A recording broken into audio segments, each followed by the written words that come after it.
How's it going? JP Toys 97 back again to continue looking at the LEGO Jurassic Park 30th anniversary sets. This is video number 4. I hope every one of you has been having a wonderful Jurassic June, dino-filled Jurassic June. We're here today to review the smallest set available. It's Velociraptor Escape. Just from the looks on the box here, you can kind of make out it's supposed to be the hatchery somewhat from the beginning of the movie. So in a previous video, I actually said this looks to be one of the weaker sets, not necessarily because it's got the least amount of pieces, but because a few little things I'll talk about in this video and what I thought could have potentially made it better. But let's take a quick look at the packaging here before I open it. 30th anniversary logo, set number 76957, Velociraptor Escape, 137 pieces, ages 4 and up. So this set is geared towards the younger LEGO builder. Here we have the 3 figures, Velociraptor. Robert Muldoon looks really great here. And we have Ellie Sattler for the 3rd time, but just with a different hairstyle. Set has an ATV. Looks like it's the Ford Explorer colors, red, yellow, and green. You have a Velociraptor breaking out. And Robert Muldoon looking like he's going to jump in, tranquilize the raptor. And there's actually somewhat of a crank lever system to feed the raptor some food, I guess. Not exactly a crane like from the movie. Another thing to note, this is the only box that doesn't have Rexy here on the corner, but you still have the awesome Ford Explorer colors and the silhouettes of dinosaurs and the trees in the background. And here, a 1-to-1 scale of the Ellie Sattler minifigure available. Not really much going on here on the back, just showing the hatchery here all built and all the goodies and accessories that come in this set. Alright, that's pretty much it for the packaging.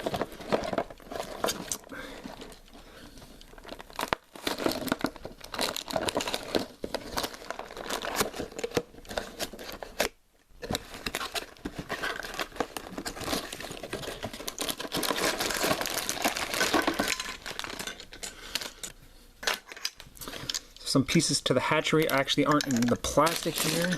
Bag number 1, 3, and this is 2. 1, 2, 3. Did we get? Oh, there's actually multiple manuals. That's it. That's kind of interesting. All right, so we get 3 manuals. Kind of weird they didn't just make it 1 manual, but so manual 1 is the bottom portion of the hatchery and the Velociraptor. Manual 2, which is really tiny, is the top portion of the hatchery and Robert Muldoon. And Manual 3 looks to be the front wall of the hatchery here and Ellie Sattler on the ATV. Let's take a look at the raptor quick before we get the build underway. Oh, that's a cool looking body. Like I said, it's been so long. And the only raptors I recall were those 2001 Jurassic Park 3 LEGO Raptors, so this is my first time seeing this newer version of a LEGO Velociraptor.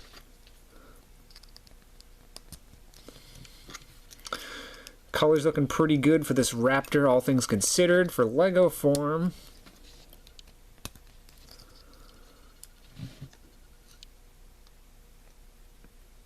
Love the way the feet and the claws look on this for a LEGO raptor figure. Really liking the colors here. Somewhat movie accurate, I would say, and the teeth are actually kind of painted.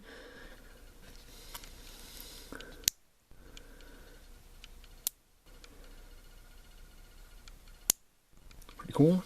I'm sure there's some little peg piece to put that on, but that's the raptor.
So here's the build all finished. This was actually an alright set. Building one of these hatcheries, it makes me think of the scene at the beginning of the movie when they're transferring the raptor. But let's take a quick look at the minifigures. Third time we've seen Ellie Sattler, the same set of clothing. She's all clean. She comes with a walkie-talkie accessory and that same face, the I know what I'm doing here look on her face. Different set of hair and a smile on the back of her face. Same pants she's come with, so this is pretty much almost the same Ellie Sattler figure we've already seen 2 other times before this. She just has a little bit different of a hairstyle. And the reason that I really wanted this set, and probably you too, a Lego minifigure of Robert Muldoon. Not quite a shotgun, but definitely a trank gun of sorts. I like how it has this little storage spot on top of the weapon for the syringe here, the trank dart. And my set actually even came with an extra trank dart that I put up here on top of the hatchery in the red bucket.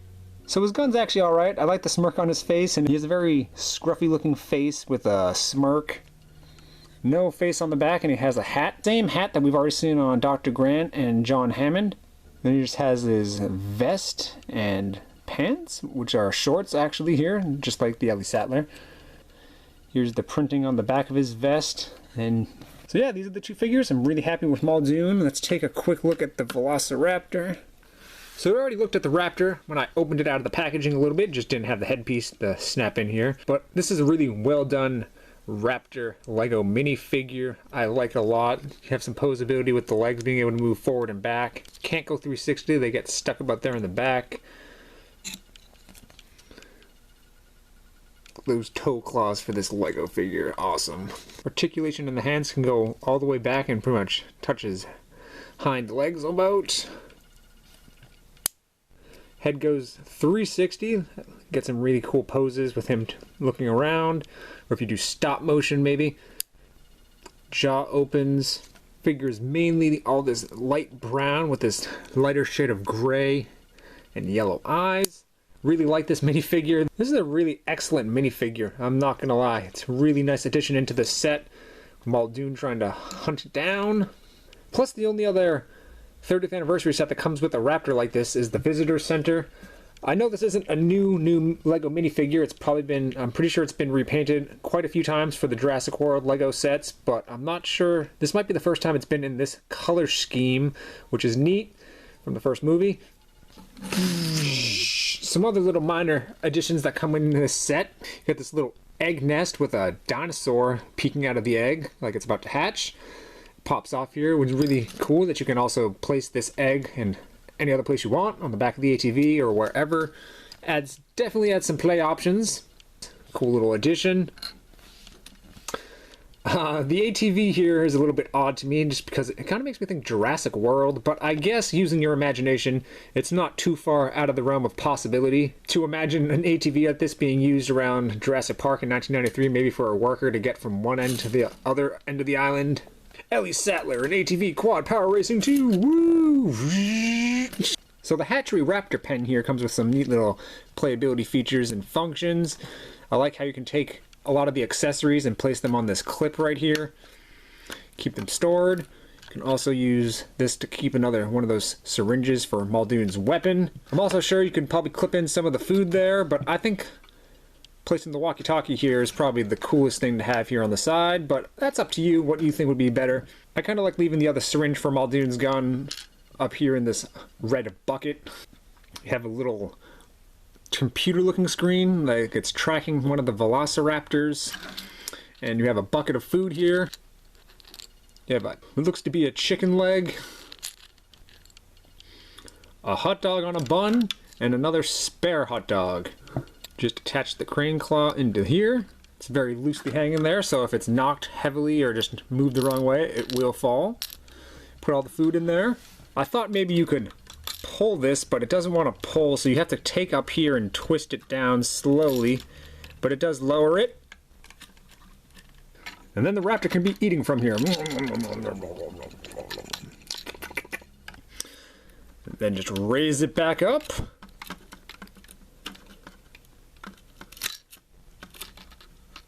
And you're good to go. You can load it again with some more food. One really noteworthy part about this that I really like is up here on the roof. I know this piece has been used in some other sets, but I really like this little circular insignia emblem of the Rex. The front portion here just clips in, so it can clip into that and it can rotate, so you can kind of, I guess, build. If you maybe got another one of these sets, you could pretend to connect them together or something, or I don't know. Kind of interesting it does this, but it also snaps off really easily, so you could pretend the raptor breaks out and breaks it down. Raptor escape. Oh no, he's on the loose. There's that frog again as well.